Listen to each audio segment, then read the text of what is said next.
కౌరవులకి నిజమైన శత్రువులు పాండవులు కాదు, వారి మేనమామ శకుని. గాంధారికి స్వయానా సోదరుడైన శకుని తన దుష్ట పన్నాగాలతో పాండవులను మాయాజూదంలో ఓడించి రాజ్యం నుంచి వెళ్లగొట్టడంలో కీలక పాత్ర పోషించాడు. దీంతో కురుక్షేత్ర సంగ్రామానికి తొలి బీజం వేశాడు. వ్యూహాత్మకంగా వ్యవహరించి కురు పాండవుల మధ్య విభేదాలు సృష్టించి కౌరవులపై తన ప్రతీకారం తెచ్చుకోవటానికి పథకం వేసి విజయం సాధించాడు.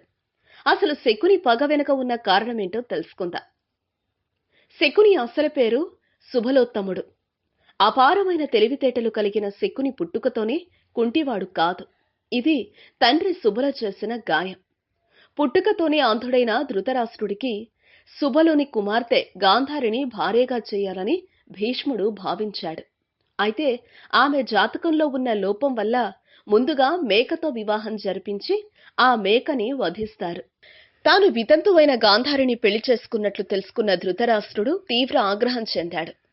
ఆ కుటుంబాన్ని చెరసాలలో బంధించి మరణించే వరకు చిత్రహింసలకు గురి చెయ్యాలని ఆదేశించాడు. ఈ సంఘటన జరిగే నాటికి శకుని చాలా చిన్నవాడు. కౌరవులపై ప్రతీకారాన్ని నిరంతరం గుర్తు చేయటానికి సబలుడు శకుని తొడ ఎముకను విరిచి అవిటివాడిగా మార్చాడు.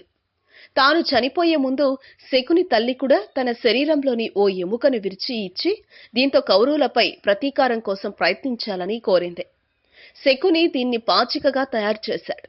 దీంతో జూదమాడితే కోరుకున్న సంఖ్య వస్తుంది. దుర్యోధనుడితో పాండవులు జూదమాడే సమయంలో శకుని దీన్ని వినియోగించాడు. ఈ వీడియోపై మీ విలువైన కామెంట్స్ ని మాతో షేర్ చేసుకోండి. అండ్ ఇంకో విషయం, సబ్స్క్రైబ్ చేయడం మర్చిపోకండి.